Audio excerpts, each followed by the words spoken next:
Hey, kids. Welcome back to the first 2026 episode of the CFL Outsiders.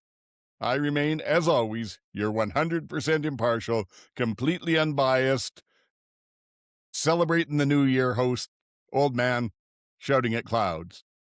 Joining me as usual is MJ. Hey, everyone. Happy New Year. Are we still allowed to say that?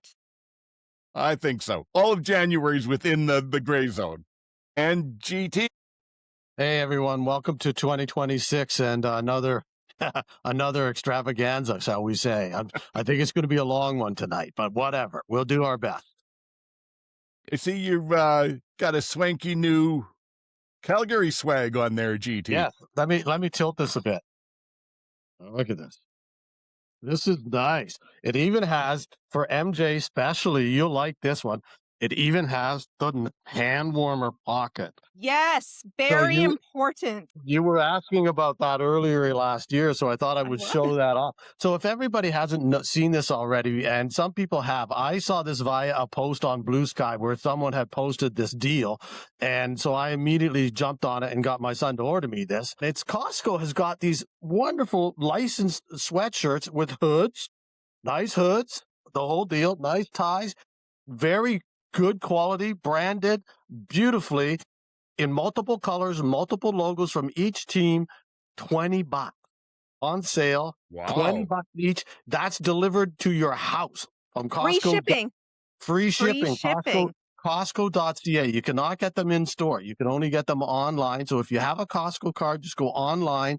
They are terrific. They're a really great deal. And I'm looking forward to wearing this a bunch and when it's warm enough. Buy one size larger. I will tell you that. Buy one size larger because then you can fit a t-shirt comfortably underneath of it. They are also in the store, but you have to be like they have Blue Jay ones and they have CFL ones, but it's a little hit or miss. But they are online.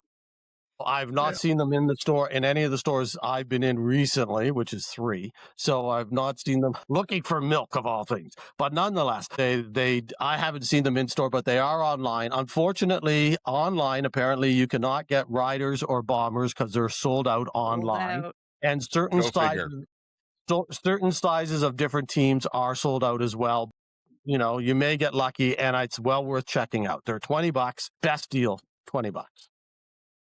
I was going to go to Costco this weekend anyway, so I'll check and see if ours has any, although I won't hold out a lot of hope for rider stuff. All righty. So we got some stuff to talk about here. We've had the report cards out. The league meetings are going on. There's been a lot of signings, re-signings, releases, all that stuff. So we thought, what the heck? We're a couple of weeks into January. Let's bring everybody up to date. But before we get into any of that, I wanted to ask you guys one question. Just we're looking at a brand new year. So a new CFL season, everything's new. Here's a question for you. What's one thing you would love to see happen in the CFL this year that absolutely will not happen? And my one caveat is you can't say they changed the rules back because we all want that. Anybody got any thoughts for me? I have 2, so you guys go first, and if you use one of mine, I've got a backup. Okay, I have one because we all love chaos. So, and there's no better league for chaos than this league. So mine is what I would love to see happen at the end of the season. Every team is 9-9 with exactly the same home and away records and points for and against. And then let them figure out who's going to play who in the playoffs. Because there's no ties anymore. No more ties. Exactly. Yeah. So it is exactly every team ends up with exactly the same points. And they get home and home, and it breaks down. And how far do they have to go, and how do they figure it out? I would love to see that. That would be peak CFL. My serious one, I had a cheeky one and a serious one. My serious one was along the very same lines that I hope every team is on par. My cheeky one is that I hope Rod Smith retires. Yeah, I can see that. With the end of a contract coming up for the television guys, I think it might be one more year before they're done, and then they may all be retiring. Or along the same lines, maybe next year we'll see some games on CBC. Yeah. Well, we'll get to that in the league meetings because they're not real news on that, but at least a comment. Mine, I was kind of like you, MJ. I had a serious one, and then in case one of you guys used it, I had a backup one that absolutely would never happen. So my first one was I wanted to see Curtis Rourke and Taylor Elsgrisma both sign with the CFL teams this year and watch the three young Canadians, Nathan out in BC and them in Saskatchewan and Winnipeg, battle it out for the season. That would be something. But I'm not holding my breath. We may get Elsgrisma up next year. I don't think we'll see Curtis Rourke yet. And of course, my semi-cheeky one just goes down to my background, and that was to see the MOP for the year awarded to an O-lineman. Love it. They deserve it. They play good, too. Yeah. Okay, so that went over like a lead balloon. Let's maybe get into what we were really going to talk about. To quote Keith Moon, yes, go ahead. The CFL's PA published their report cards where their players all basically vote on how good the team treats them, the facilities, the nutrition, how the team treats the players, how the coaches are, the business people, all of that. And so those have come out, and both of you have more knowledge on it than I do. The only thing that I know about it for sure is that apparently the number of respondents was down a little bit last year. They averaged 55 a team last year, and this year it was 42. So slightly down. But from there, I thought most of the teams did okay. Who wants to give us the rundown off the top? Well, I thought it was interesting. I'm going to let MJ get into the numbers because she's apparently got all that in one place versus mine all over the place. But mine is, I just thought my impression was they were better this year. Teams showed improvement. Teams seem to have listened in some regards. And in some regards they haven't. And there was a few surprises. I thought the ownership in Montreal and BC both got really low marks, which both very much surprised me. But I thought some other teams showed improvement. And I think it's a great exercise. I really do. I think that the players, I wish that the PA would make it mandatory, to be honest. I just wish it wasn't voluntary. I wish it was mandatory so that all players had to do it. Because I think it's like anything else. If it becomes a dwindling number of players, then it becomes less relevant and teams don't pay as much attention to it. And I think it's important, the players get their say and it can impact a lot of different aspects of the game. So I'm pretty cool with it, with the whole idea. I think maybe this is like anyone who has surveys, HR surveys at work and is anonymous, really anonymous. Right. So there might be some hesitation there. I don't know. We can just go team by team because I just have a little note about, I have a note about their grade, what their grade was last year, and then a couple things that kind of stood out for me.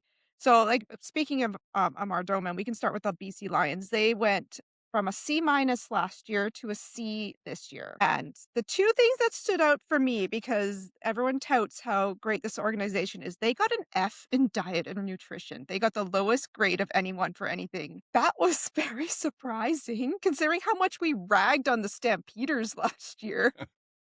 And then they got a D+ for treatment of families. And there's a few teams that didn't excel in this, and it's hard. If people's families are there, I'm not quite sure what the criteria was for that, if it was game day experience, if it was finding housing, if it was like transportation for families, schools, who knows? But D+ got to do better. Okay, so just so you know, the quote from the Players Association on treatment of families was, players were asked if their club offers services and support for partners and children, including assistance in sourcing housing, childcare, medical, mental health services, and if family game day facilities were provided. So it's quite wide on what they were what they were asked about.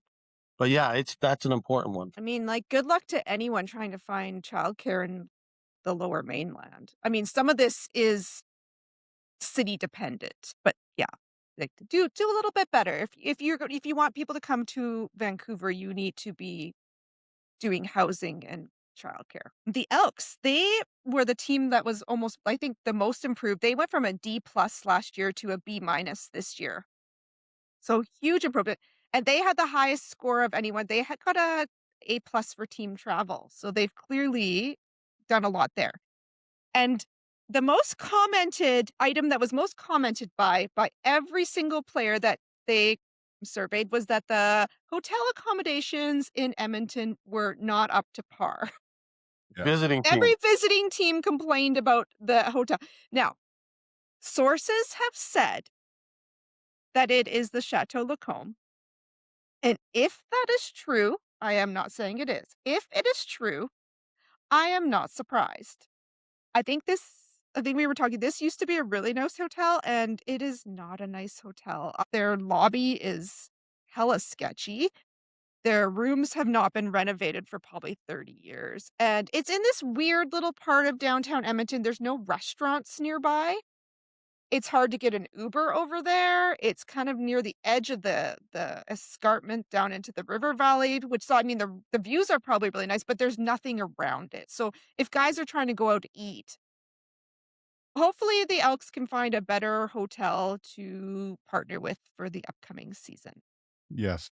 I'm not sure exactly how that works, but I understand it is, whether it's the PA or the CFL itself or something, but there is a group buy on those where when a team comes into town, everybody stays at the same hotel in any given city.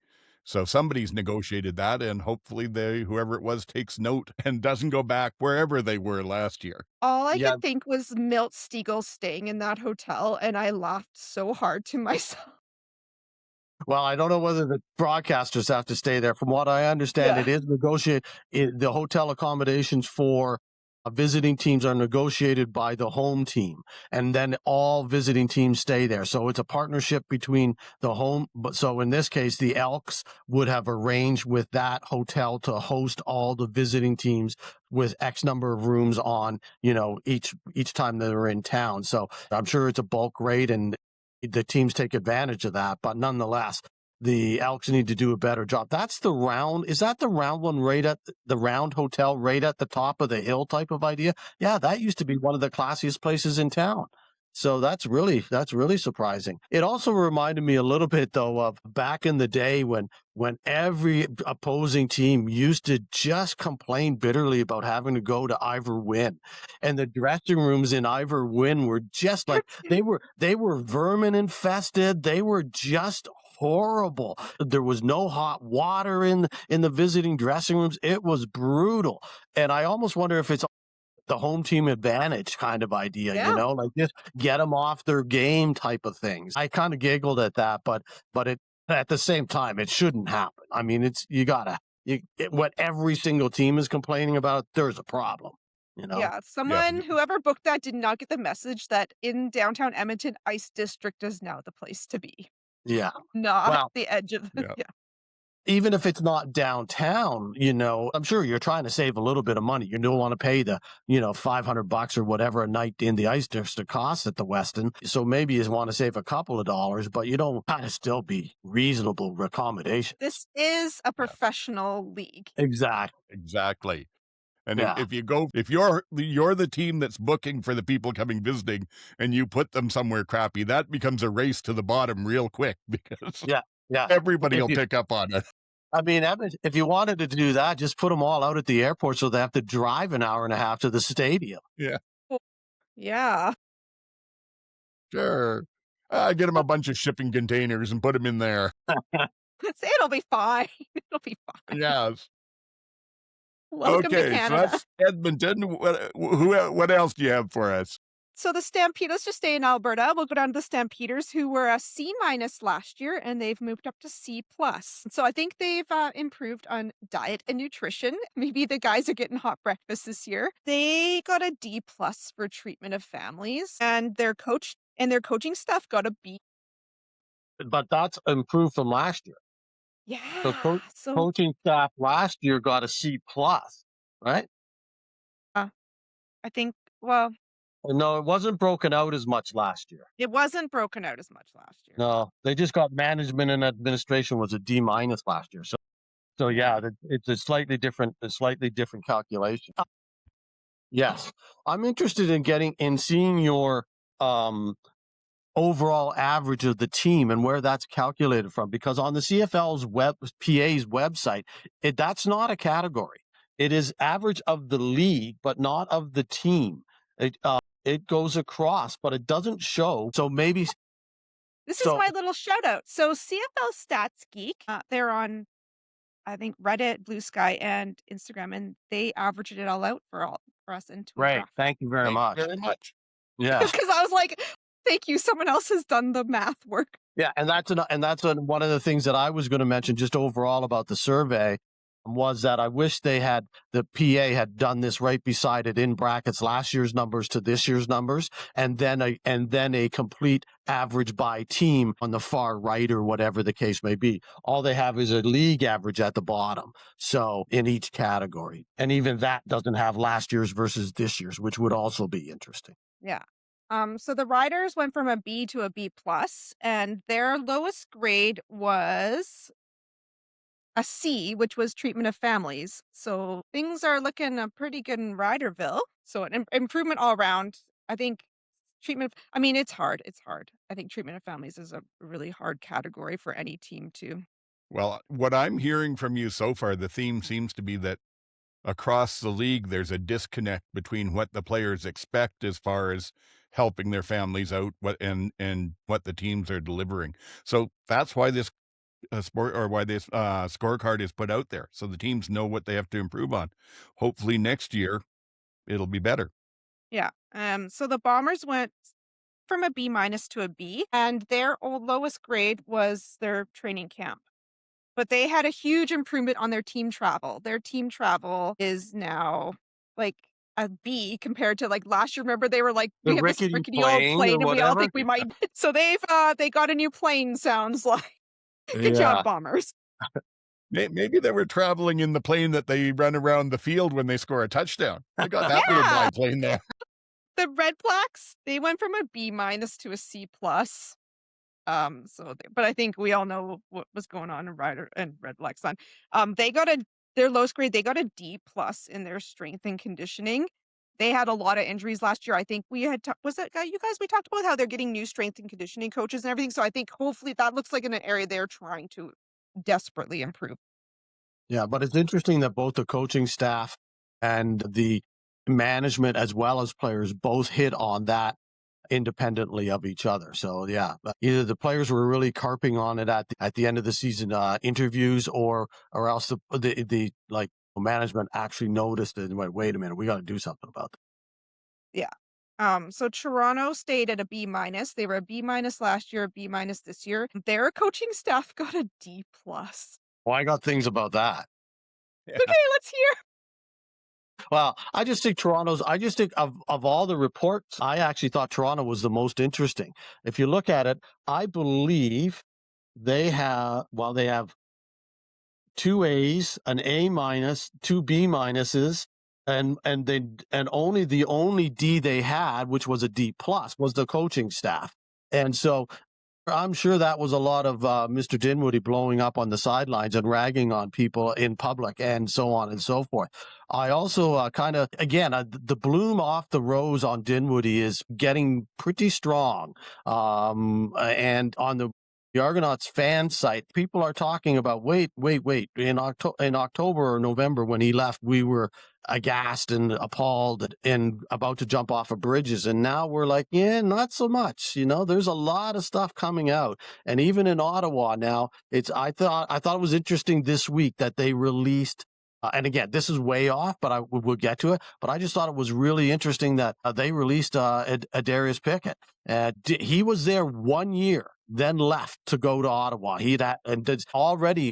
They already said, like, I'm done here. I'm not playing with Dinwiddie. Like, I wonder if there's a conflict there. And that's just me speaking out of my hat. But I just thought when you follow the career, the fact that he would move after 1 year in Toronto and then move again as soon as Dinwiddie went to Ottawa, I think speaks volumes. So, yeah, I don't think Mr. Dinwiddie's as popular, and these numbers show it as he'd like to believe, or we were led to believe.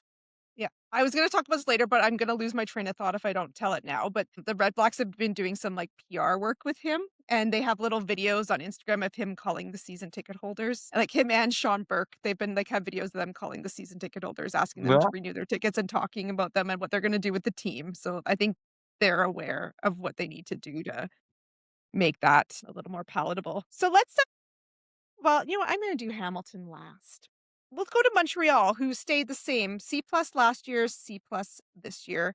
They got an F for treatment of families. And part of this, I was talking with someone about this, and a part of this is they have a similar issue like as Vancouver, but Montreal, it's a francophone town, and I think if anyone's aware of any politics, anything, like there's a big push to not to have any English language going on. So I think there's a lot of French, and guys are coming up from the States or even from like Saskatchewan, and they're not going to know French. And so I'm sure that organization's got a tough task there, trying to get everything organized and trying to find schools, Anglophone schools. And anyway, tough break for them. Hopefully they can clean that up a bit for next year if they want people to stay. But they also got like a D plus on facilities and equipment. But as we discussed, McGill has a turf issue. Um, I'll quickly talk about Hamilton, and then I'm going to say an overarching theme for all of them that everyone got a crappy mark on. Hamilton went from a B to an A minus, and they were the top team in the league. Oh, Levi posted on his Instagram. He posted a picture, then he's like, hey, if you're looking to come up to the CFL, come play on our team. Come play on our team. One of the notes was like they had a Thanksgiving dinner for all the families, the players and all their families. And my joke was if you go play in Hamilton, you're never going to win the Grey Cup, but you and your family are going to get treated well. And it's not never. Yeah. Once every 30 years or so. Maybe that'll be my 2026. What would you wish would happen? As long as you have a very long career, you have a shot. Yeah, this is our year, guys. So what everyone, and a big complaint, I mean, not as complainy as the hotel in Edmonton, but a large complaint was that every single team had an issue with appearance fees and marketing money. Yes. Even the riders, which I was like, excuse me, that should just be like easy money for the riders. I'm like, that's part of the draw of going to play for the Riders is that you're just going to make a bunch of money doing appearances, but apparently not. This is my drama with the CFL and marketing. So the players are not being marketed by the CFL or effectively by their own teams. That's something that every team needs to look at improving on. Yeah, it's a big part of contracts now, of course. So I think it's important that players actually get their contract fulfilled. If they're going to put this into their contract, pay them the money and make them do the work at the same time. Get them out there. As you said, MJ, we need the players out there marketing themselves and the teams marketing those players. So it's a two-way street, and both of them should be taking advantage of it. Or they don't want to pay out the marketing money bonus, so they're not sending them out. Exactly. That's I'd like to something step in that and say hello. could be. Hey, old man, how you doing? Can you see me? Did something happen there? Maybe I'm in the way. Hello. How you doing? From the Eskimo Nation? Not a chance. Get it out of here. Just Costco thought I'd wasn't pop allowed in to and sell say hello. those. Happy New Year. Oh, I see. It's because the screen, you got to get a little bit more behind them. Too close? How are you doing? I'm doing wonderful. I'm doing Walking wonderful. around, looking good. If you were there, you should have just jumped in for the whole show. Anyhow, You never know when you're going to get a photo bomb on the CFL Outsiders. I thought I'd just wish y'all a Happy New Year. Oh, Thank you much for that. Yeah, Happy New I couldn't Year. see you at first. It was just his other voice out of the heavens. Oh, I did. Well, And you that's have a okay. nice deep voice, so I thought maybe it was the big one coming on. Ah! All right, I'll let you have it. Okay, good Good night. to see you, Griff. Yeah, thanks for stopping in. Amazing. Yeah, I got him with a completely question lost my too. train of thought. I thought Costco wasn't allowed to sell those. Anyway, I'm I Yeah. had for report card. Yeah. Okay, we're back now.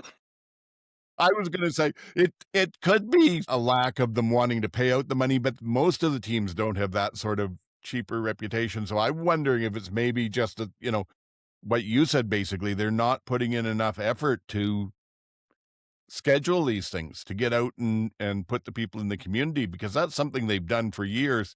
The other problem with it may be the ones that are from out of town and only are there for the season. And so they're looking for a lot of events to do their marketing money in season. And I can see that being tougher. One of the things that I also heard is that it depends on how you measure marketing money, because is marketing money actually going into a high school or a mall or a hospital, or is marketing money doing a 1 minute video for Instagram where you're touting the team? Is marketing just going on your own website? Is marketing coming on our podcast, et cetera, et cetera? How do you pay and how do you monetize that, and how do you set what level those things are worth? Is on our podcast versus another podcast is a different value, et cetera, et cetera, et cetera.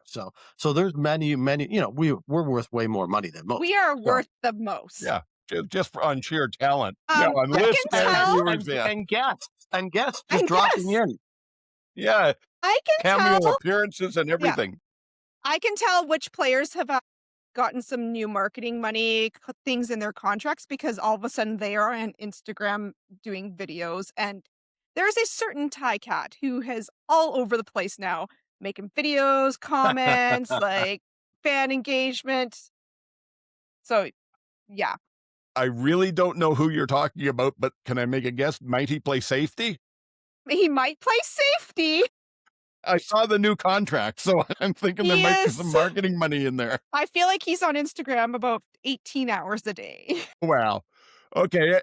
Any other thoughts on this before we move on? I was just surprised that on the ownership of both BC and Montreal, that those two teams, ownership and administration, got really low marks. So maybe it's facilities. It's just interesting that given, the sterling reputation that those two guys have, that they did not score better marks. Yeah, well, I know the practice facility in Surrey there that the Lions use, there's been disparaging marks made about it for a while now, but apparently they're in the middle of a full reno. So yeah, they are. So, but I mean, so you are going to get a low mark on it until, right? And then next year you'll get hopefully a good one. The only other thing I'd like to see different is, and this is a very minor thing, but they give the average number of players per team that responds. And I wish they'd give us the numbers per team, because it'd be interesting to see if you've got the teams that are sitting up at the top there. Hamilton and Saskatchewan have been the top 1 and 2 both years running. Are maybe players less motivated to rank them because, well, things are good.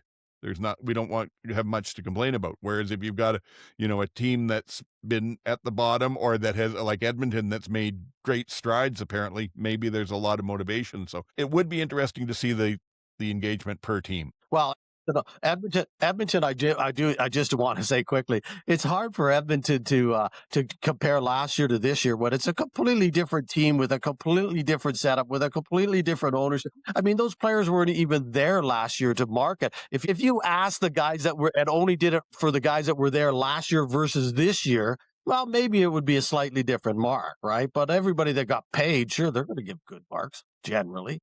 Yep. Well, I've seen Trey Ford's egg commercials, so he's doing some marketing. All right. Yeah. He's making that. Yeah, well, everything's on the table. Yeah. Even the eggs. Yep. Yeah. Speaking of which, let's move on to what's happened with the teams, because there's been a lot of movement here. So I'll start us in the East. I'll mention what I've got for Montreal. They're one of the ones that I haven't seen so many moves from on them. Basically, I've seen that they released Deontay Ruffin out of the defensive backfield, and they've extended 3 players. Justin Lawrence from the O-line, the punter Joseph Zima, and Alexander Hollins, who they signed halfway through the year last year and really didn't get in very much.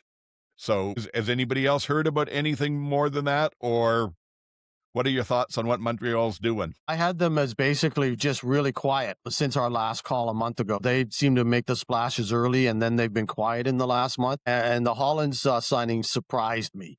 They must have got him for a really good deal, or, maybe it's that whole bounce back year, and it's a low contract this year, hoping to get the money next year, get the bag next year. But I was surprised that they re-signed him. I didn't think they would. And unless there's something else going on there that that they're going to lose somebody else that they're afraid in free agency, so they needed an American receiver. When I saw that, I was laughing to myself because all I could think of was like when we were talking about the Grey Cup and you were like, why would they throw to Hollins? And I'm like, look, he got extended based on his Grey Cup performance. I was thinking the same thing, surprisingly enough. Yeah. I think it's really important they re-sign Zima. Honestly, punting is going to be. I was thinking today, this is going to. We'll talk about it later, but punters are going to start being more valuable than place kickers and kickers, I think, going forward. So that's a big signing for them. And then Danny Machocha said that they're still hopeful that they're going to re-sign Dequoy. But I am wondering if Dequoy saw what Stavros is making and he's hoping to make something close to. I don't think he's going to, but I'm wondering if that's maybe the issue. I wish, you know what, the baseball does is when they do arbitration, they will tell you what a pitcher comes in at for arbitration. They're like, this is what we want, and then they'll show you, they'll tell you what the club came in at and how far apart they are. And I would love some transparency. Well, we'd have to know how much players are making first in this league. But MLB does this constantly, and so you're like, you know exactly what your club thinks that player's worth, and then we'll see. We'll see what happens with Dequoy. We've got to depend on 3 Down Nation digging it out. Yeah, good job, boys. Yeah. I'm surprised at the numbers they do get on a bunch of this stuff, but I'm glad they do. It gives us some idea of what's going on. Okay, Ottawa. Who wants to talk Ottawa? Well, I would like to talk about this because they took my special teams coordinator. They took my special teams coordinator.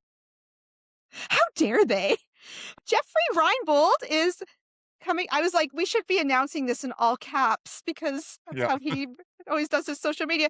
But he's back in the CFL and he's going to be again for the 10th time. Again, he's going to be the special teams coordinator. So Rick Campbell's out of town.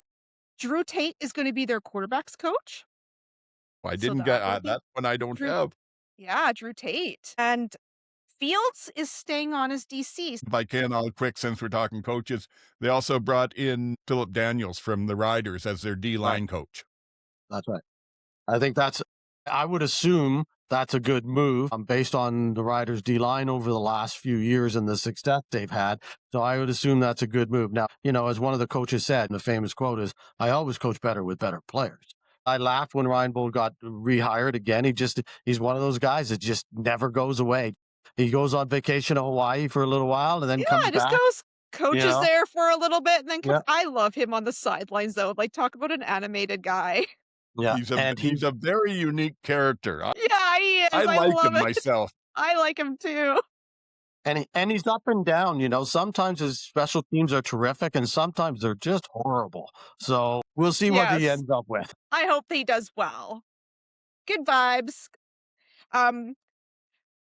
Ryan, he says that Drew Brown is going to be their starter and they have restructured Drew's contract. And that Ryan says they want to be aggressive in free agency. So I think that they made him restructure so they're probably like, well, if you want some people to play with, you need to take less money. I haven't seen any numbers on the restructuring. Have you at all? No, I haven't seen any either. Again, some transparency would not go amiss. Yeah, and then they released Pickett, which I was like bad blood with Ryan, but we've already talked about that. It's going to be interesting to see where they go being aggressive in free agency, what they feel the biggest needs are. I think there's a few guys still out there that are going to be getting paid. But they're the only team I think so far that has flat out said they're going to be aggressive in free agency. Usually it's a couple, but they seem to be the front runners. And it's not like they haven't been there before. So they continue to try that route and maybe they get it this time around. So, Ryan's running the show. Don't forget there's a huge hole in their quarterback room with Matthew Schultz retiring. So that's true. Yes, officially. Officially. The surprise retirement of Matthew Schultz. Yeah. When they posted that, I was shocked. I was shocked. Yeah, shocked, I say. They should have just replayed the Tyree Adams interview as his retirement announcement. Yes. Have you got the signings there too, MJ? I don't know that have they done any signings? Mostly minor stuff. Yeah, I haven't seen Ruby, but they've extended Amari Henderson and Adrian Fry from the defensive backfield and Michael Wakefield on the D line. And then the other big news, which I'm surprised you didn't have, was the big trade with Edmonton. Oh, well, I was going to talk about that when we talked about Edmonton, but we'll talk about it now. Well, we can do either way. Okay. Yeah. So, yeah, Morgan for draft picks. I think it was Morgan draft picks for draft picks. And a weird thing, I've got this here. Basically, Ottawa gets Niles Morgan. They get a 3rd round pick from Edmonton and a 5th round pick from Edmonton. Edmonton in return gets a 3rd round pick and a 4th round pick. So in the 3rd round, they swapped 1st to 23rd. So Edmonton jumped up 2 steps to do that. And the other one, they at least gained a round on it. It's a gain of a round, but it's only 4 actual players from where they fall. So basically, they gave up Niles Morgan to move 2 spots and 4 spots. Yeah. That's what they get. And well, as Ed said, there's lots of linebackers. Yeah. Yeah. So you know what? He was one of the players that would run the flag football camps that my kid went to. And I actually messaged him to say thank you. Because I was like, I know you're leaving to go to Ottawa, but just thanks for being so great for my kid. He's like, well, I'm staying here in the off season because he has a business running camps over the winter. Oh, nice. So if anyone wants to do camps over the winter with Niles Morgan, he's in Edmonton for the off season. I had that in my Ottawa notes and my Edmonton notes. I think that was a steal for Ottawa. I really do. For sure. I'm Ed Hervey must just wanted him out. Yeah. Yeah. Well, not according to Ed in his presser, yes, on Monday. Ed and his pressers. I want to talk about that. I don't think it was so much he wanted them gone as he was probably the highest priced one because he's the veteran one out of that group. So, DeBlanco may make more having the Canadian status, but I can see that's why they went with Morgan and just kept the 2 lower priced replacements. That's not always, you're sending a really experienced guy over to an already strong defense. So joke's on you. Yep. And Edmonton's defense needs an anchor. They need more anchors. So I don't know. I guess it's just money, right? Just business. I'm not a GM, so he's a better GM than I am. So there we go. All right, I think that beats the heck out of what Ottawa's done. GT, you got a rundown of what Toronto's done this so far?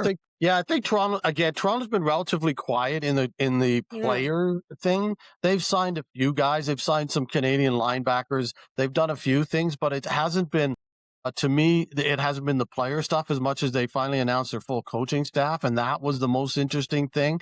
I thought there was a couple of interesting names on that list that they brought back. Bringing back Maxey as defensive line coach after the whole shenanigans against Dinwiddie last year. I thought that was kind of interesting. He did have a great success in Toronto as a D-line coach, had no success at Edmonton as a special teams coach.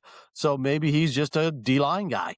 And that's where he should be. So I think that's a good move. I thought bringing in Kadeem Carey as the running back coach was a very surprising name. I didn't think that wasn't on my bingo card, as they say. So that's an interesting move if he can follow some of the other guys like Andrew Harris, because certainly they need him. They need some running back coaching in Toronto based on last year. So that's one thing. And then bringing in a high school coach from the U.S. just because he's your old buddy. And he's going to be assistant something and something. And I was like, that one's a little, maybe the guy's really great, but that one struck me as a little nepotistic. And so I was a little surprised at that. I think still the only thing that is still not surprising, but the only player thing that they've talked about already, which we've already heard, is Chad is going to be healthy and he is going to be the number 1 QB going into camp, which none of us should be surprised by. The only other thing that came out of the statements from Monday's pressers at the meetings was that Pinball kind of hinted that he's not long for the job, that it was not flat out by any means, but he kind of hinted that he might not be long for the job there. He'll always be involved in the team, he said, but he might not be GM. So I thought that was fairly interesting. Well, exactly. And in some ways that kind of makes sense because, I mean, he's a great ambassador, but from what I understand, he doesn't do a lot of the true GM workload. And one of the things that came out when Dinwiddie left was that they seem to be very, very frugally staffed, let's say. They don't seem to have a lot of the front office staff. So if you're already short on people and you have a GM who's not GMing, I can see why you might want to make a change. As far as the players went, there was no, like you said, not a lot of big news. They released Mayan Williams, who was the star running back they brought in last year, who was supposed to take over the league, and D lineman that I'm not even sure who it is. And then they've extended 5, and their names you'll know, but the only really sort of important one, I think, is Benji Franklin at the corner there. They extended him. They extended Jack Cesar, Isaac Delangelo, David Unger III, and they brought Jumpin' Jake Kerslow back. So as long as he can take up where he's left off next year, that'll help. Anything else? Yeah. Well, just that Javon Johnson and Kadeem Carey going in there, they're kind of pulling like an Elks did last year, where they have some former players, new blood in the coaching roles. So hopefully that pans out. Because we need exactly new people. We can't just Jeffrey Breinbull can't come back every 2 years all the time. No, there's a lot of recycling, but there's been teams that have done that, and it brought in players right off of their game, and it's worked out well. And then there's been others where it hasn't. I'm trying to think. I'm just can't remember the name. You'll know, GT, the DC from Calgary that went and coached. It got the head coach gig in BC for a year. Devon Claybrook. Claybrook.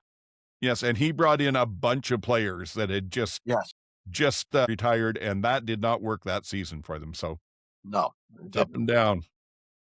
But we now move on to Hamilton. Guess who gets to do that one? Go ahead, MJ. So I think I'll start at the top, the GM position, and work my way down. The Ticats have decided to GM by committee this year.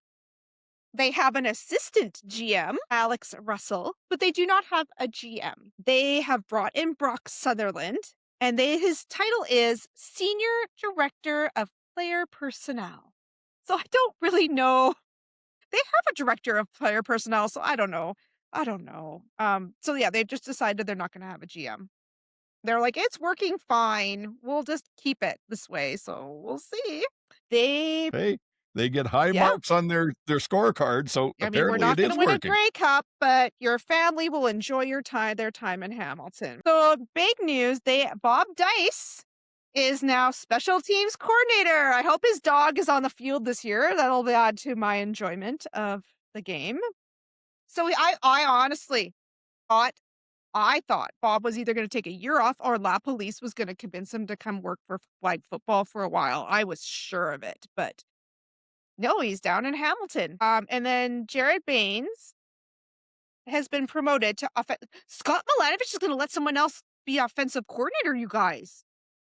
It's going to happen. Maybe. We'll see. He's going to try. They're going to try it out. But so he has been promoted to offensive coordinator and QB coach. So Scott's letting off the reins a little. So now, players. We got some player drama here.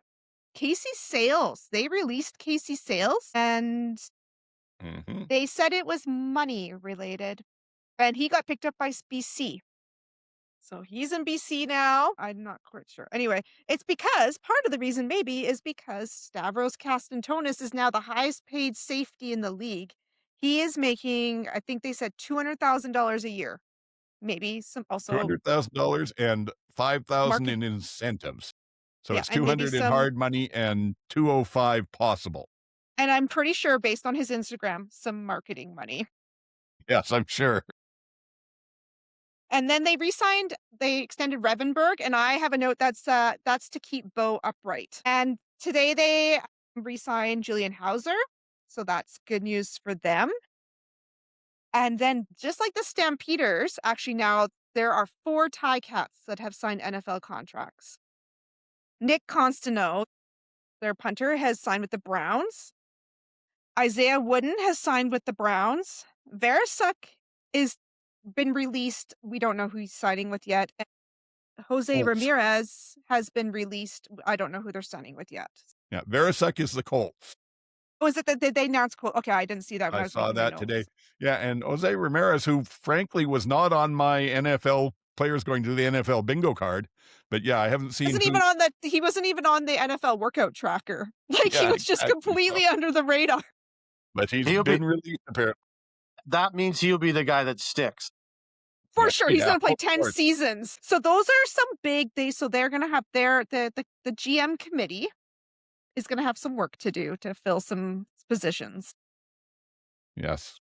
Stravos, Starbucks, I'll never say his name properly. Anyway, by the way, apparently is now the top paid Canadian DB with the Yeah. money he's making. Well, deserved, I think. He played lights out. So a couple of things that in the coaching staff there that I noticed is not only is Bob Dice special teams, but he's also assistant head coach. Is he? I didn't Yeah. see that in the presser. He's assistant head coach. So that I thought was interesting. And then Jared, what is it? Barris? What's his last name? Barris Barris, I think. Baines. No, it's not. Baines. Jared Baines is what I've got here. Yeah. But I was like, okay, who's that? I've never heard of this guy. And then I looked it up and they went through he's worked his way up and, through the league. But I'm like, okay, so he doesn't strike me as a guy. It's interesting. I just thought, I've never heard of that name as quote unquote, an up and coming offensive coordinator to hand him the keys. As you said, if Scott's angling for that GM job and handing the kids the keys. But I was just, I was surprised because I never heard of that guy before.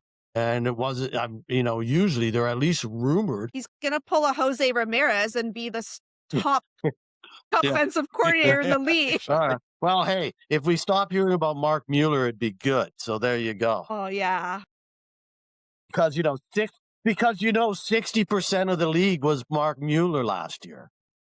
Yeah.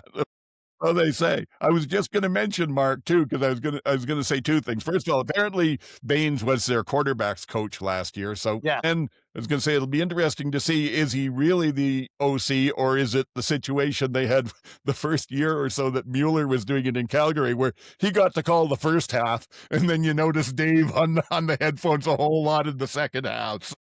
Well, all I can think is Bo must really like him. Maybe. Makes sense. And that's the other thing. The numbers came out for what Bo's making. And it's not big money for a quarterback. He's $485,300 hard money and can make $15,300 in incentives. So he's taken a bit of a dip to stay there. Yeah, I mean, it's up from last year, but yeah, he's making more, but not making top dollar. And I was going to mention that overall. It's interesting that the 3 veteran quarterbacks that have all re-signed and all are, all-stars and have won cups have all taken pay cuts and or very team-friendly deals between Bo, Trevor, and Cody. They've all taken very team-friendly deals this year to be able to, as we say, free up money to sign other players. And in the meantime, you've got the young hotshots all sucking up money. So it's going to be interesting to see where they go this year.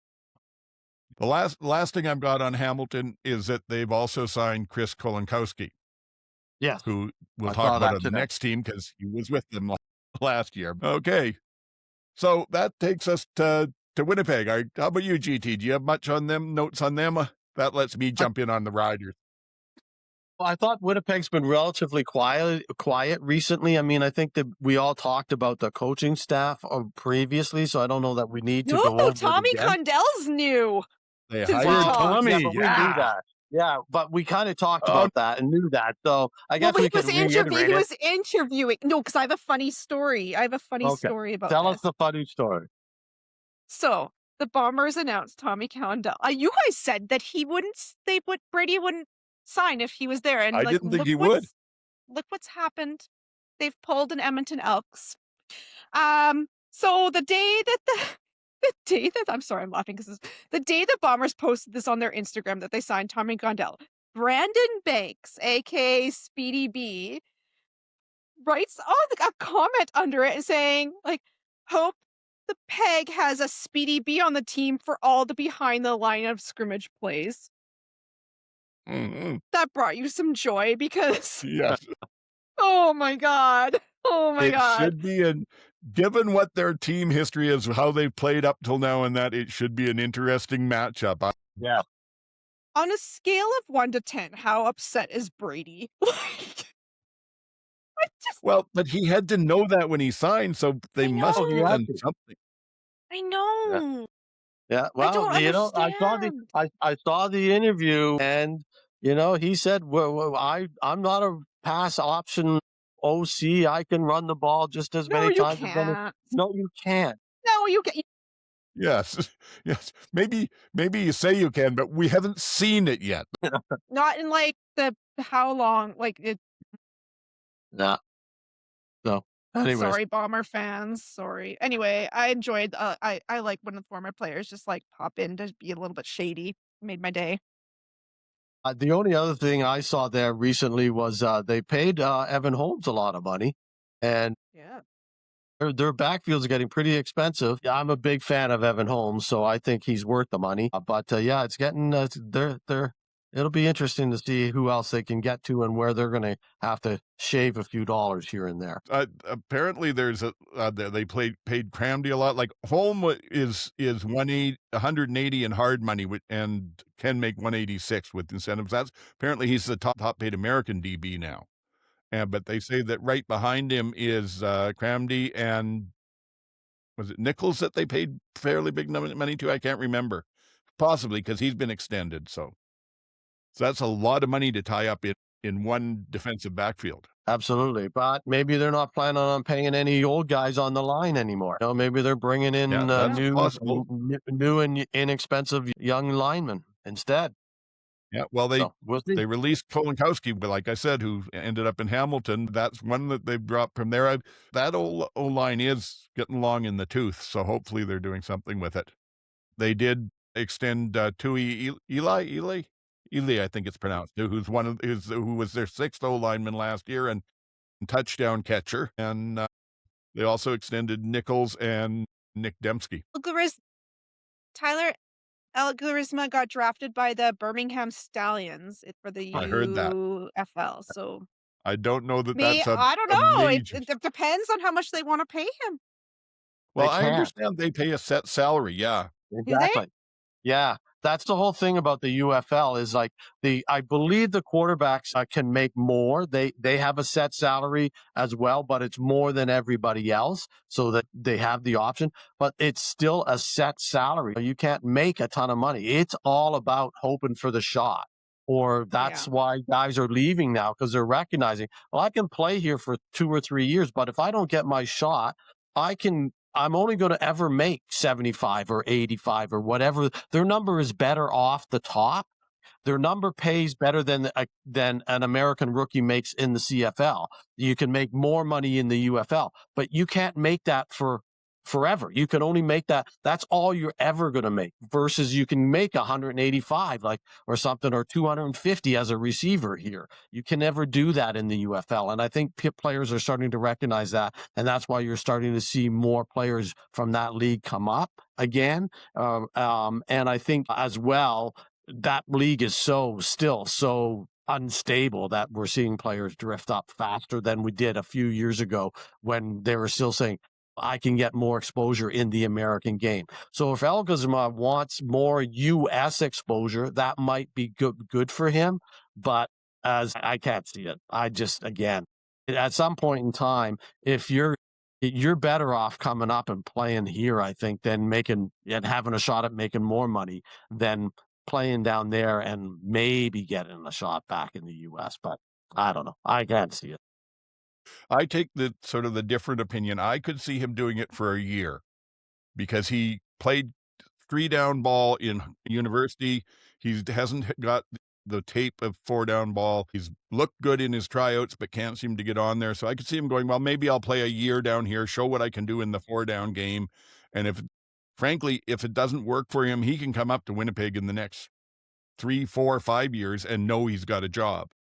I don't disagree with you. I think that is a legitimate plan, and it might happen, but but that would be the only reason to do it, I guess. Yeah. That's the only thing that makes any sense at all.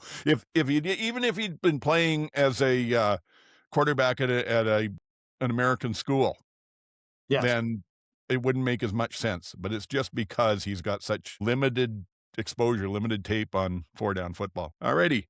So then we jump over to Saskatchewan, who've been somewhat active. They lost Dante Myers to the Bengals in the NFL. He signed a futures down there. On the coaching side, they bumped Josh Bell up from the DB coach to the official DC. So another head coach that's shedding a coordinator title that he had with them. Last year, Corey was both the head coach and defensive coordinator. And then they bumped up Jordan Linden, who I really know nothing about. He was just a defensive assistant. He's going to now be the DB coach. And as you mentioned earlier, GT, Micah Johnson has retired from football and is moving immediately to be their new D-line coach, which freed up Philip Daniels to go to Ottawa. So it's all just, it's like musical chairs. Yeah. And then as far as players go, they're actually locking up the players that I like to see them locking up. They made Sam Emulus the highest paid Canadian receiver in 26 and $290 and 27. And I couldn't see if that was hard money or with incentives or whatever, but it's there. But they also re-signed Jackson Ford, who's backup safety and a heck of a special teamer and may be the starter this year. It's hard to say. They got Caleb Sanders locked up, and that may not be a team that people recognize. He wasn't a starter, but he was, when he got into he was a defensive tackle, and he was a stalwart in the middle of that D line. He was awful hard to run on. And then again, all other than Emulus, it's all defense. Mira Thurman was extended, and they got Trayvon Campbell back for another year. To me, they look like they're doing what they did the year before this, getting the players that they want to keep. Although I've seen some stuff that Malik Carney may not come back, that they may not be able to agree on what he's worth. So you guys got anything I've missed on them? Yeah, no, I think Malik Carney's gone. I think I think that writing's on the wall. Because it doesn't sound like it's just money. It sounds sour in anything that I've read as well. So that one, I think he's going to get paid somewhere. I think I'm really excited for Josh Bell. I've been a big fan of Josh Bell since he was a player in Calgary, and then immediately turned into a DB coach, and then kind of went and had a kerfuffle in the early part of COVID and was one of those guys that wouldn't get vaccinated. So he had to leave the league. And then he came back to Toronto, and he's been working his way back up since. And I thought it was interesting now that he's DC, the other thing it does is that they can't lose him, right? A team can't offer him a DC job, and he can't say it's a move up, it's a lateral. So now the only place they can lose him to is a head coaching job, which I think he's going to be at some point. I believe he's going to be a head coach. So I think that's a great move. And yeah, Saskatchewan's looking like they're just solidifying themselves from last year. And I think they've done a great job again. Yeah. Yeah. And I wouldn't be surprised if he got the promotion because there were others interested. I mean, there are some teams that are rebuilding coaching staffs, and yeah, I think they might have lost him. So good move. And again, we'll see if it's a real DC or is he calling the Mace calls, so hopefully it's good. Yeah, no, I don't see Mace being that kind of a guy. I think Mace is, he's always been, if he trusts you, he's going to let you do your job. So I think that'll be fine. All righty. MJ, let's have you do Edmonton, and then that leaves GT for Calgary again. Well, this will be short since we already talked about Niles Morgan. They have not announced their 2026 coaching staff yet. I was looking, there's some teams that haven't announced, finalized, and they're one of the teams that hasn't, so we'll see. Ed did say that they are going to start talks with Trey Ford soon. So the funniest thing I've seen in a long time was the presser for Edmonton. I didn't see it, so please. So, of course, the very first question, so it's both of them. It's Ed and it's Killam. And it's the two of them are sitting side by side. The very first question, of course, is the three down guys asking Ed, so what's going on with Trey Ford? And Ed goes into, well, all options are on the table. He may be here. And Mark Killam is just sitting there. Like, no, he's not. He's just like, didn't want to say anything, just stone faced, right? And he's leaning back like this. It was like the worst body language I could ever. I was just like, oh, this is too funny. Just hilarious. But then the rest of the interviews went on, and Killam was like that for the whole interview. So then it wasn't as funny. But snapshot at the beginning was absolutely priceless. Absolutely priceless. And yeah, it was like, Ed was pretty funny, and like he then went on to talk about how the linebackers are really excited by their linebacking core, and Niles had to move on, and I started giving him fly. I'm like, yeah, no, you just threw him under the bus back in November. It was really quite something. Yeah, it was really quite something.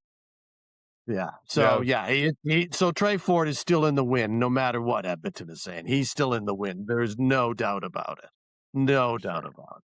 And maybe they are doing some work finding some new hotel options for visiting. Maybe. Could be, yeah. But you're right. Other than that, they've been quiet. I saw 2 extensions from them. They extended Brock Mogensen, who was the linebacker that came in when Morgan got hurt last year, and J.J. Ross, who's a DB. And other than that, I haven't seen really anything. There was at one point in time, I seem to remember Dublanco getting a couple of workouts in the U.S., but since then it's been very quiet. So I don't know if they lose him as well after trading Morgan. Then I think all of a sudden that linebacker core, which was really, really amazing, it will be soft. But he's 27, 28, so I don't believe that's the whole thing. I don't think he's going to get a shot just based on age. So he was working out with the Packers, but that was the only team. Yeah. And he's not, I hate this, I'm just absolute Alex Singleton. He's not Alex Singleton is what I was going to say. He's good, but he certainly hasn't played at that level. Mind you, if they lost him, they would still have this, how's the guy's name pronounced again? Mogensen at middle and Anderson at the weak side. So they'd still have a good set of backers, but their depth would be gone. Yeah, exactly. They're just a dime a dozen, aren't they? Yeah, apparently. Easy to find those guys. Okay. That brings us on to Calgary. So, GT, you going to start with the good news or the bad news? Well, yeah, the Stampeders have lost some players. There's no doubt about it. And they're all really important. Alfred, going to New Orleans. Hutchins, I think, is in Green Bay, if I remember correctly. Vikings. Minneapolis Vikings, right? Roberts might have gone to Green Bay then. Vikings as well. Vikings as well? Okay. It's kind of like the Lizzo song, like New Man. So they lost 3 guys there, really, really, really important, but they did manage to re-sign Markel Lee, which I think is huge. I think that's really important. Yeah, that's the good news. They also re-signed Wiley yesterday on the D-line, and he did fill in occasionally and looked okay as a really good rotation guy. I don't believe he's Hutchins by any means, but if they could maybe get Malik Carney, that might be okay, and that would fill a hole there because they need inside guys with really. So, yeah, and then of course, the other big news was Jarius Jackson as QB coach, and I think that's really exciting. Really exciting. It's exciting in that he's I think an underrated coach. I think it continues the path of that offense, an exciting throw the ball down the field offense with that he runs. So I think it's good, and I think I'm wondering as well, is that a chess piece to move a year later as Dave finally moves up? Does Jarius take over and finally get the job? I wonder. That's just something I thought about immediately, because some of these things are chess pieces for a move down the road. And then again, of course, Jarius and Trey have a history and Trey would fit right into that system and mentor behind Vernon, and I think that could be good.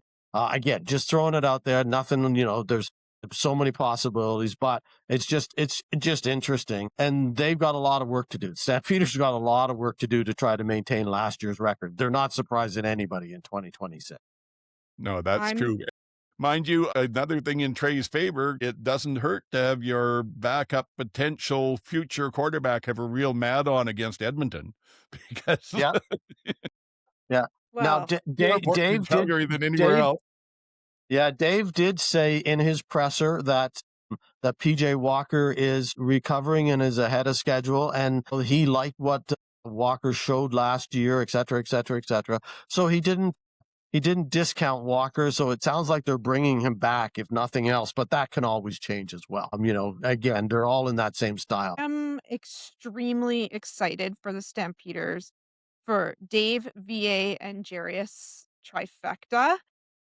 I think that's just magic. And Jarius, if Trey ends up there, Jarius, he interviewed for that head coaching job, right? So this is a battle of Alberta. Mark Killam's up in Edmonton. A little bad blood is great for Labor Day. Absolutely. Yes. Absolutely. The other two notes I had is I think they extended Mills before our last show, but the money's come out now. He's the highest paid, apparently, running back now at $173 hard money and up to $196.5 as with the incentives and whatnot.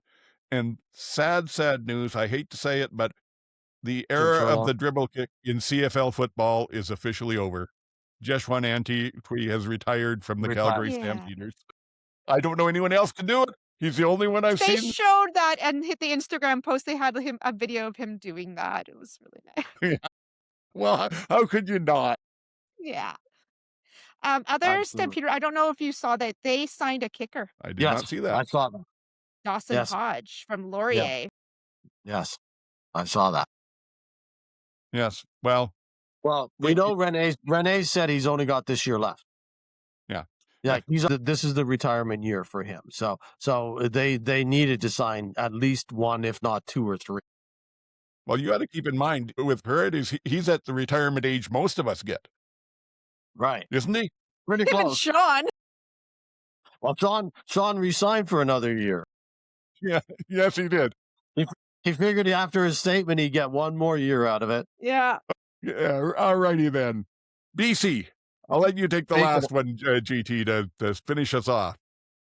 Well, not much news there recently either. I thought they've been relatively quiet. They signed Sales. I mean, we knew that they'd signed. Why am I thinking running back? Did they sign? Well, they signed Sankey. Sankey, that's it. Sorry, yeah, Sankey, linebacker. So yes. What's this face's? What's that guy's name in Alway? So they have Alway and Sankey on the same team now. Yeah. Boy. Yeah, so I'm not, but I think Alway's a free agent, so I'm not sure that he will be brought back. Yeah, but possibly. So that one was and as I said, they signed Sales. I was surprised, and again, it may only be because they haven't announced their staff yet, but I don't think they've announced their full staff for this year. No, they haven't. But as far as I know, Benavides is still going to be the DC, so that's sort of interesting. I didn't think he would be there. But yeah, I think they've been relatively quiet over the last little while. So yeah, they have actually signed a fair number of players that you'll recognize. But again, they're not necessarily the biggest names. You mentioned White. They've signed Michael Couture and Chris Sluger, I believe you pronounce it, on the O-line. They've extended Nathan Cherry and Siona Kiema both from the D-line, and Gary Peters in the backfield, who's, I think, 34 or 35, has been re-signed as well. But probably the biggest news there is that they also lost Robert Carter Jr. to the Colts down in the NFL. And I heard he sounded I think he said he signed a 3-year deal with them or something, so. I didn't hear that. That would be impressive. No, yeah, I thought of it. Yeah, I didn't hear that. I just thought they were Maybe all it was somebody else. Yeah, I thought they were everything. Somebody said that, and then I saw it was a Futures Today, so I actually don't really know. Yeah, I've seen two differing things. So I was going to ask you guys. So now that we've gone through all the teams and talked about players, most importantly, you guys, most important for the Lions is that Jeremiah Mazzoli has not been re-signed yet, and so okay. The Mazzoli tracker is still ticking. Yeah, there's still time, though. Sorry. So we're not in Still free time. agency yet. Sorry, continue on. So I was going to ask you, out of all the players that have signed in the NFL, pick one or maybe two that you think will actually stick. Who is the most likely to stick? I think Alfred. Yeah, he's certainly got the measurables. He's got, well, everyone's like, he's the exact dimensions they want. So, and then probably Jose Ramirez, GT. Yeah, He'll yeah, probably we said be that already. he'll be on the All-Star team. Yeah. And maybe Constantino as a punter, because Yeah. that's a little bit of an easier one to do. He's already he? been there. Yeah. Yeah, Okay. Constantino's already been there and come back. So I don't know. That to me is not a. I don't think so.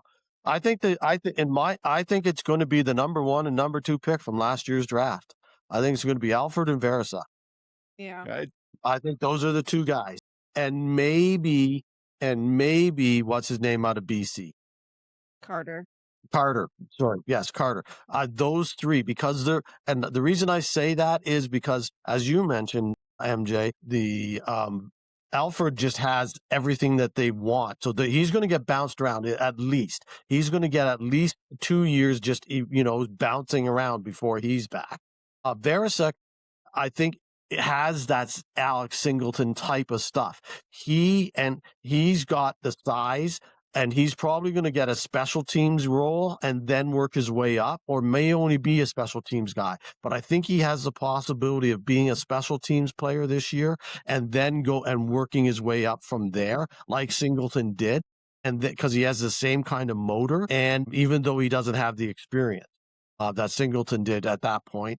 And then I think Carter again, I'm not so sure about him because of his size, but he has such athletic ability. And the thing about all three of them is they're the youngest. They're all 22 and 23 years old, right? So they're not 27 and 28. And I think those other guys that the NFL is just, you come in, and if you don't, like at 27, if you're not impressive in day 1, you're not there on day 2. But if you're 22, you've got till day 3 and 4 and 5 to make the difference. So I think that's the biggest difference. Those three guys are all young enough to make it. A guy like Dante Myers, he's going to be back by October. There's just been so many players, that receivers particularly, that have gone down and just they're not able to make it. They're just not. And that's nothing against them, but I just don't think they get the opportunity to really show their stuff. And they're at the age where the teams aren't willing to give capital to them. So yeah, I'm not sure what Myers' age is. I think he's a bit on the younger side, but I agree with you. He's not spectacular enough to stand out in the receiver field, and he's fast, but he's not super fast, and he's not big, and there's all of that. Personally, I think I don't know who's going to make it. It's also such a crapshoot. The three that I don't think will make it at all, that I feel fairly confident on, are, despite what you said, Verasek, Hutchings, and Roberts. And that's got nothing to do with them as players. It's just the history I've seen. Verasek is the Colts. It's the Vikings for the other two from Calgary. And both those teams have a long history of bringing players down on futures and then cutting them at training camp. yeah, I can remember only one player making it with the Colts, so. Have you seen the Colts play lately? They need some help, so that they might. know, but still, I don't know what it is. They might, but it's just those two teams, they always seem interested, but it never seems to play out for the players. So yeah, no, I hear you on that, and I had kind of the same thoughts as well on those specific teams, but because of that. But I just think Verasek, again, he might not, like Singleton, he might bounce around. He might go from one team, he might not be the Colt eventually, but I think somebody's going to say, this is a kid we can mold. He's got the motor, he's got the size, we can mold this kid. So I think even as a special teamer, if nothing else. So yeah, maybe, or get at least the practice roster spot and go from there. Yeah. So looking at this all, there were, what was it, 7 or 8 players, I think, that went down there, but really the biggest hit got on the two teams, on Hamilton and Calgary. So uniquely positioned to talk about this here with the two fans here. Who's going to be hurt more by the fact that they're going to be missing these players at least till Labor Day? Personally, I think it's Calgary. Because I think, because I think, again, I don't think he lasts long at all. Okay, but he is a returner. Ticats are missing a returner. They're missing a punter. Like, those are your special teams. Bob Dice has some trouble ahead. He's going to have to figure it out. Yeah, I don't disagree. I understand your point, but I think both of those positions are relatively easy to replace as well. It's a lot. I think the middle linebacker that you finally got after searching around for a few years is going to be the hardest to replace. That is also going to be awful. And I think both of those guys are probably going to be back by the end of the year, if then, certainly by next year. And because why do you need this was a question raised. It's funny that returners are getting shots in the NFL where they don't even return the ball anymore, hardly. So it's kind of weird that way. Have you seen, though, there was a playoff game where one of the ball bounced off a guy's face. So clearly they need someone who's able to catch a ball that's off the foot of a kicker, because there's clearly some issues on some teams. Yeah. And again, but we've seen plenty of success with the global kickers coming in, so it's not hard to find one in my mind. And Calgary, if you look at it, they're losing an interior lineman, they're losing a key linebacker, and they're losing, a Canadian wideout with speed and size. I think Calgary's getting hit harder. Well, I just do. They have Barnes. Yeah. So I don't.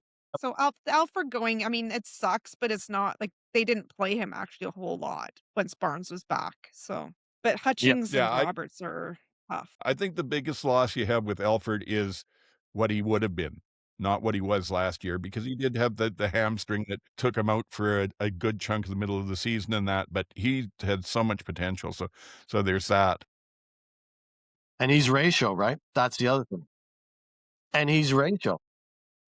As is Verisak, right? It's like, and Verisak is maybe more important in ratio because there are getting to be more Canadian linebackers, good ones, but it's still not as much as the receivers are out there. So we'll see. To me, it's a hard one. I do think Calgary gets hurt a little bit more just because their defense was what carried them the first half of the season. Now, I don't know that it's going to be as bad as a lot of people are thinking, because I think a lot of people are probably coming away with the thought of Calgary's defense the way it played in the last 4 or 5 games of the season and the playoffs, where they started to tail off a bit. But Hutchings was out some there, yes, but much more important, Flo was out. Flo was gone. And without Rimladi in there, that's a whole different defense. So I think him being back will mitigate some of the damage to Calgary. All righty then.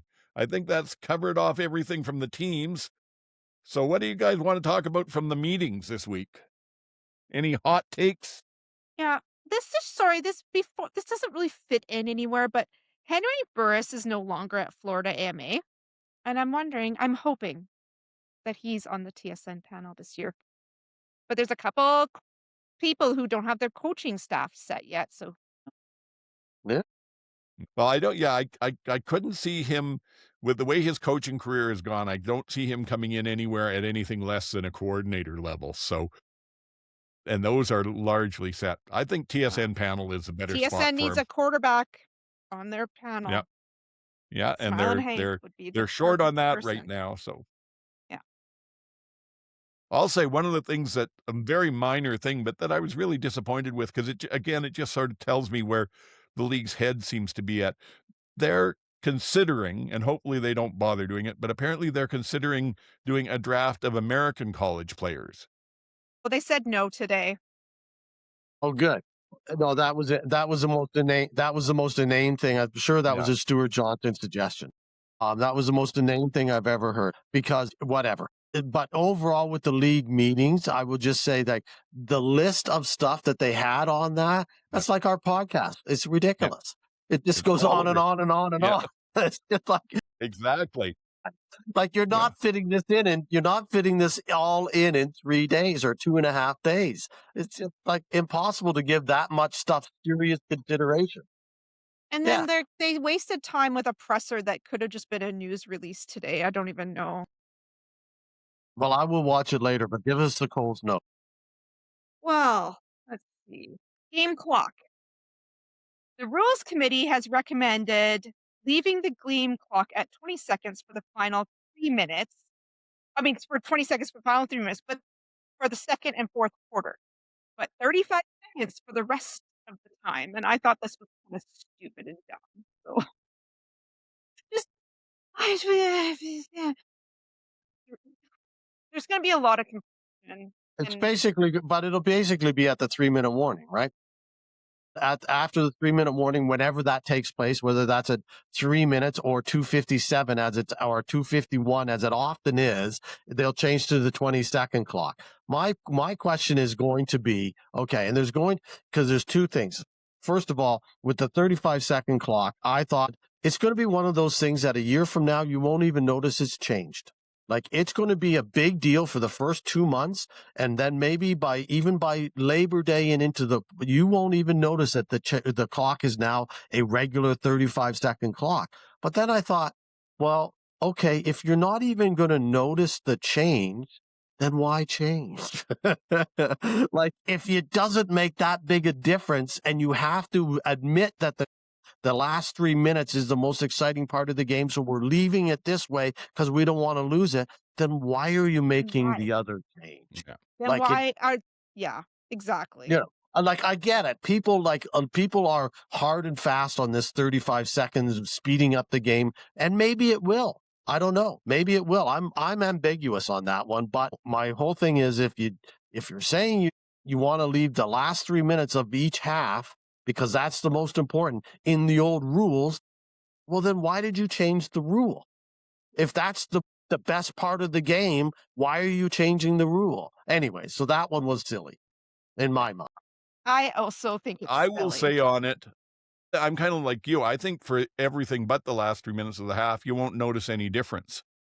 But I think you really would have noticed it in the last 3 minutes. So I'm glad I applaud what they're doing if they're going to do the rule change. Absolutely. I mean, if they had gotten rid of the last 3 minutes, I think you would have the whole thing would have erupted again. You know, like Watching NFL playoffs this past weekend, and there is 25, 30 seconds left in the clock, and there's just coaches and players walking out onto the field, shaking hands. And I'm like, if this is the CFL, you could do like 3 more plays. Yeah, exactly. You could get the ball back. Yeah. There could be 2 scores. There could be. And they're all just milling around on the field while the clock's ticking down. And 25 seconds, as from what I understand, that's relatively close. I mean, I've heard about it with a minute or a minute and a half left. They're already packing it in. Well, there was some close games though this weekend, you guys. Yes, I understand. Yeah. I kept seeing CFL football CFL in the NFL. Finishes. Yeah. Yes. Well, but before we go any further, I do want to do a little mini rant on that whole American draft because I won't go long on it, but my point was they said their justification for it was, well, the college players in the U.S. have bigger names, so we'll get more attention if we draft U.S. players. And my thought was, no, because first of all, you're not going to draft any big names because they'll sign in the NFL. And secondly, promote your damn Canadian university players. Work with U Sports to get out there and get these names out before the draft. Rant, that's it. Did they actually say that, or was that just a supposition? I can't remember if it was, I've heard it somewhere along the line. To be quite honest, I don't know if it was a CFL statement or if it was someone else that was talking about it and I just picked it up. I do know it made the whole idea made my blood boil. Because if that was league personnel saying that, like, it's even scarier than, somebody else. But it was inane. Like, first of all, there's way too many players to draft. Second of all, it means, as you said, old man, you're not getting any recognizable names anyway, so it's redundant. The draft is even more, but it's only going to make you look even more like silly. And third of all, you get more players movement and signings via the current system with the neg list than you ever would in a draft. So why would you even want to give it up? That's where I go back to that list of stuff that they said they wanted to talk about. It was like, just take this off. Like, why is it even here? You know, like, come on. And there was a few other on the list too, the whole list of stuff that they said they were going to talk about. I mean, thank goodness they told us, because it just made it look, like, guys, like, I've been in enough business meetings to know this agenda's way too long. We're not getting anything accomplished. This is just inertia, that's not going to nothing's going to happen. I'm just wondering how much of that was like a fluffy, like, PR agenda and how much of it is a could be. real And agenda. some of them might be foregone conclusions. Yeah, there should have been two things to talk about on that agenda. Cascading rules implications, or whatever the hell they call that. That should have been it, basic, and lunch. Those should have been the two things to talk about. That's it. Yep, pretty much. Although they did, as you guys were kind of joking about earlier, they changed the overtime rules a bit. They've now said no ties at all. It'll go the 2 mini games the same way we do, and then apparently from there, if it's still tied, they take turns from the 3-yard line until somebody scores more points than the other one So they've does. basically done hockey overtime rules now, because hockey does 3-on-3 for 5 minutes, and then they do a shootout. So I was like, well, if the hockey lowers the amount of people on the field for the conversions, should we just like not have the lines on? Why don't they just do place kicks and they field goals? So they just do field goals and have each kicker come out from the 20, then come out from the 25, and whoever misses eventually, that's it. Yeah. Maybe they could have a fan from each team come down and start from the And do the 50 field and work goals, their way up. Again, I don't understand what the hate on is for ties. I don't get the hate on. Considering there's been 2 ties in the last 6 years or something, and it's ridiculous. Again, what's the hate on for ties? Conspiracy. I think it's because they talked about that they're going to start changing the playoff format. Yeah. And I think that not having ties is something to do with what they are planning. Yeah, could be, because I understand that's for a year ahead. Personally, I'm kind of with GT on this. Why did you even have to talk about this? It only affects 2 teams. It's Calgary and Ottawa. Well, and like from the 3-yard You don't get ties line. from anyone else. Okay, I'm sorry, but if the Riders are playing, Tommy Stevens is going to be just punching stuff in all day. Like, what do we... Yeah, well, there's that. Although I didn't hear any follow-up on this, but one of their laundry list of stuff was they were going to look at the rules around quarterback sneaks. So what does that mean? I don't know. I didn't hear anything about that in the availability presser today. Right. So again, this is what we got was this great big list of stuff, none of which we'll ever know whether they formalized anything about or even discussed in detail.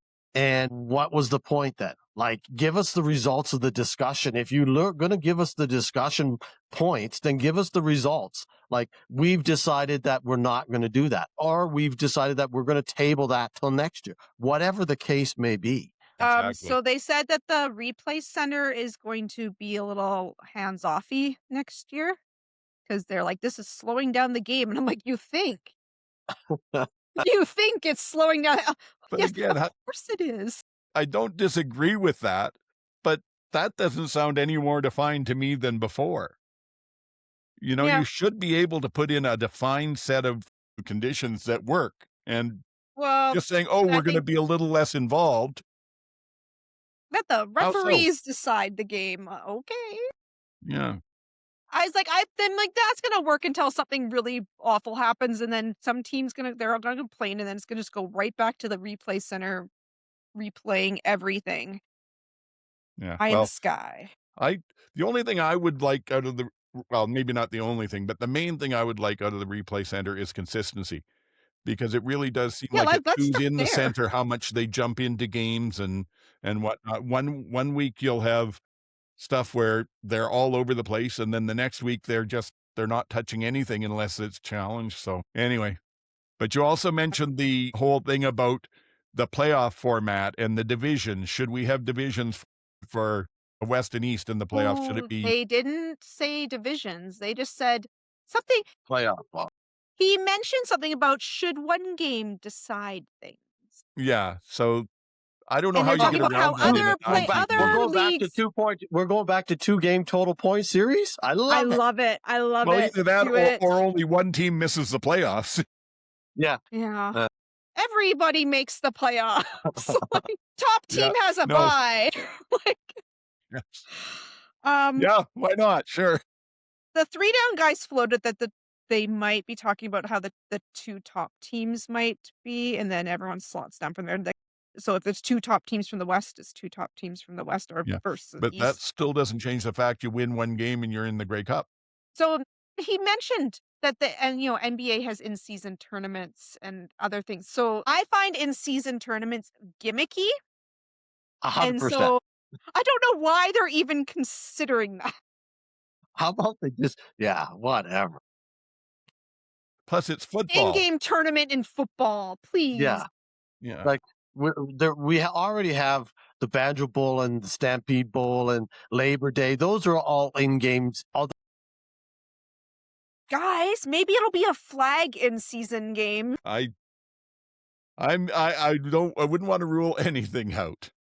But like I said, yeah, and you're right. They weren't saying specifically the playoff format here, but tied into that in the scuttlebutt that's out there, there's all these people that are saying, well, we don't want the awards to be divisional anymore. We want, the That's top fair. 3 players for MOP for wherever they are to be in the finals, and we don't want the all-stars to be divisional anymore. We want a first and second team, and that ties in with going away from the divisions in the playoffs. And from what I've seen, at least, it looks to me like they're saying we're thinking about all this, but we're punting it down the road for another year at least.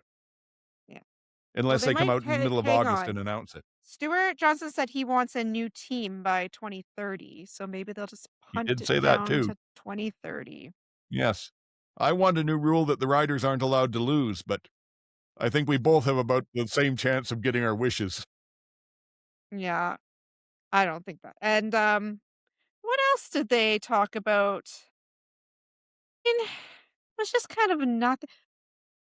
Nobody asked. Like the 3 down guys tried to ask, and Stuart kind of gave back at one of the guys, and he was like, I'm not answering." Oh, he was asking about transparency for things, and he was like, I'm not answering this, John." And I'm like, "Okay." Well then. Yes. Well, and I didn't see the presser, but I did just before we came on air. I read the 3 down write-up on it, and apparently Stewart is also saying, basically doing almost a Trump, saying, "Oh no, there was absolutely no pushback on the rules. We didn't Well, get any negative comments he on said that." because So they're like, because if you saw like Danny Machocha's like, "I'm bringing my own research." Dave Dickinson's like, "I've done my own research." I hate now. This is such a triggering phrase for me now. But anyway, they're like, "We have compiled some evidence and we are going to but I think that those were still going on. I don't think the meetings were wrapped up by at the time of the presser. I think that they were still ongoing. that may be no. I personally, I could be wrong, but the way they've handled this right from day one, and I don't want to get into a big rant on the rules, but the secrecy, the fact that some special select committee that nobody gets to know who was on it made all these changes without consulting anybody, and then as soon as anybody started talking about anything negative about it, suddenly it was like there was a hush put on everything, and no one was allowed to talk about it. So I think this is just part of the same thing. It's the deny there's any problems, give everything is sunshine and lollipops, and we're great here. Don't Yeah. don't pay attention to Well, the guys over there punching each other in the face. so, and then other things that were quickly mentioned, which I think needed to be fleshed out a little bit. One was the weather delays and weather protocol. I feel like that is extremely important given what happened this year and what's just going to keep happening. And then Yep. I think someone asked a very pointed question, and they're like, "Why are player injuries not better? Why are we not allowed to know what injuries there are going on?" They're like, in the NFL, they're like, you can know who the like orthopedic surgeon is for a guy. You know exactly what he's done, how long he's out for, what. So they're like, but in the CFL, you can just put like lower body, calf, maybe. The like Chad Kelly's on the not on the 6 game injured, or is he? We don't. What's going on? So I mean, if you want to build fantasy and betting, that needs to be very clear to people. Yep, Very clear. I agree. And then the other thing, I'm not, whoops, here I go beating up the equipment here. I'm not saying this doesn't happen because it's behind the scenes. So I don't know. But to me, if you're going to allow some of the stuff where we had a couple of marquee players this year look like they got fairly serious concussions and then have it reported the next week as something other than that, as a head injury or a back injury or something, A neck I would hope injury. that if when those things go on there, that the league is pushing hard on those teams and saying, we want the medical evidence. We want the doctors or the trainers or whatever to sign something saying that you're reporting it right. Because if you can just call it whatever you want, then it doesn't matter that you have to report whether they're practiced or not. Well, they'll never, as we talked about when that happened, the teams are never going to, no matter what they say, they'll always put themselves above the player's health. They always will. Oh yeah, they will. But if it's a set rule that, that you have to be able to back it up with a medical documentation, then maybe we start seeing somewhere, at least if it doesn't say concussion, it says head injury at least. That's my another one of my pet peeves. Apparently I'm getting grumpy. Maybe we're at the end here. How much more do you have about the meetings? I was just like, this could have been an email. Yep. I'll tell you my funny 3-Down Nation story. So after Stuart Johnson made his opening comments, they're like, we'll open up the press. Like everyone was online. And so they're like, okay, JC Abbott from 3-Down. And it's just silence. For like, about a minute, they let it. Finally, they're like, okay, John Hodge, 3-Down Nation. And it's like 30 seconds later. And he's like, oh, sorry. Like it wouldn't let me unmute myself. And then he asked his question. And then I can't remember the guy's name. I think he was from the Canadian Presser, and he gets on. He's like, "Oh, well, my unmute button worked just fine." We're a high-class league, we are. I loved it. I don't know if he knew it was going to be like broadcast out, but it was pretty funny. Hey, that's again peak CFL. I like it. Yeah, it was fun. I enjoyed that a lot. So anyway, but 3-Down guys, thank you for asking all the hard questions. Although they asked for questions to ask the league, and I was like, talk about pitch-com, and nobody asked about pitch-com if it went well, or if they're expanding it to offense and special teams.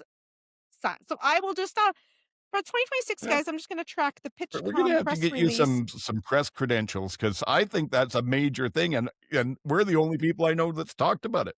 I was And like, if you hadn't why told did us, my I wouldn't know. sister? This was in Calgary. I should have got my sister. I should have got her a press pass. Like, how do we get press pass? The Tune Out guys got them for Grey Cup. How do we get these? Yeah, may have to do some looking. We'll be like on it. Anything else, or do we let the folks get some time to ruminate on all the information we've given them? Any more before we close? This is not so. We've bashed a lot in the CFL, but I just want to quickly say how much I do appreciate how much serious the CFL takes player safety. I was watching the Pittsburgh Steelers game, and Aaron Rodgers literally got his helmet knocked off, and I was laughing because there was a couple instances where we complained about this during the season, and it was not called, and he was getting like murdered out there, and they were just like letting it fly, no roughing the passer. So I will say, CFL, thank you for taking player safety serious. All right. Yeah, we complain a lot about stuff in the CFL because we're close to it and we love it. But in a lot of ways, I think that the policies are better than what the NFL has. And I think, frankly, the game's a lot more fun. It's a lot more exciting. The officiating is better here. Yeah. So there's lots of people doing a lot of hard work, and it does not go unnoticed. Yeah. Agreed. Okay, then. So let's tell you what, that was your closing comment. Give us your social media, and then we'll turn it over to GT. Yeah. So I just want to say also quickly, things are really awful and scary a lot of the time. And I hope that in 2026, you find something that brings you some joy and happiness as much as like podcasting with you guys about this brings for me. And I really appreciate it. So thank you. You can find me at Blue Sky and Sports and Plants, and also today, as of today, CFL Outsiders is on Threads because I figured out that's where all the teams are also posting. So we are there as Hey, well. good stuff. On Threads. Interesting. Yes. The teams are all on Threads. None of them They are are on on Blue. Threads. They're not on Blue None of them Sky, are they're on on Blue Sky, Threads. but Threads. All 6 people on Threads are getting all the information they need. Yes. I have. Anyway, we're there. Yay. And But we're there too, so there we is it are. at the CFL Outsiders for Threads? Yeah, it's CFL Outsiders. Okay. There's a link on our Instagram. They'll take you right Yeah. there. So one more I'll have to put in the show notes. One more thing. How about you, for us to GT? track. Yeah. No, I'm good. The only thing I can say is thank you for the long list of stuff to talk about, if nothing else, in the middle of January at the winter meetings, because as I said, I think what I sent out you guys to the email is, who said there's nothing to talk about in January? There's lots to talk about in January. And now we've got only 3 weeks to the negotiation window, whom, by the way, I do want to go back and just point out that I've seen multiple people now referring it to as the negotiation window. So thank you for everybody that is doing that. And I think that, we're not that far away from the next big round of stuff that talk about. So I'm sure we'll be here. We're getting there. Yeah, another month we'll definitely have stuff to talk about. And I'm actually not sure what the official name is. And this isn't me joking. I've always thought it was the negotiations window. I've seen now the last little while people calling it the communications window. Yeah. Whatever that means. Anyway, Close you enough. gonna give out your social media or just keep I'm people sorry. away from you, GT? And I'm sorry, yes, if and when I do put anything out there, you'll find it at GT Barnum on Blue Sky. Good stuff. And for me, well, I'm on the Blue Sky, the Blue Sky. There I go, old man again. I'm on Blue Sky as old man SAC, yada yada, Blue Sky Social, like that. And the show is now on Threads and Instagram and Blue Sky and X, all as at the CFL Outsiders. And I'm on Reddit as /old man shouting clouds. So you want to check us out at any of those places. That my postings, sort of like GT's, have gotten a little bit sparser in the CFL or in the football themes these days, but we'll be there. Follow us so that at least you get us when things start heating up again. And same thing here. If you've stumbled across this and you're not one of the people that's already subscribed to us, hit the subscribe button so that when we get into the full season, we'll be out every week with it. Until then, it's probably once a month like this. But we appreciate the support with it. Drop us a like if you can. Am I missing anything? I don't think so. So until next month, for GT and MJ, this is old man saying, get the hell off my lawn.